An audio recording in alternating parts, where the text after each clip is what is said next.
Bura Ağdərədə Gəncəsər monastırıdır. Burada ermənilərin tarixi kitabları var. Kitabların üstündə kamera sistemi var. Bu Əlvranda əvvəllər siqnalizasiya qoşulurmuş. Bu kitablara toxunmaq olmaz. Kitabın birinə yaxınlaşırıq. 13-cü əsrə aid olan tarixi bir kitabdır. Amma indi buranı açanda açırıq. Kitabı vərəqləyirik.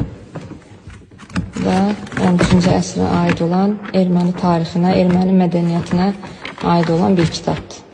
Sadəcə ortasında bir vərəq var. Göstərməli, şablon olan bir vərəqdir. Digər kitabın bütün səhifələri boşdur. Həqiqətən erməni tarixi kimi, erməni mədəniyyəti kimi bu kitabın da içi bomboşdur.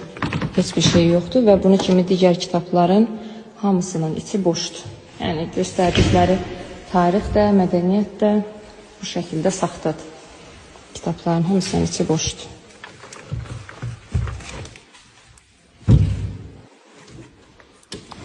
Hamısı boşdur. Bu qədər.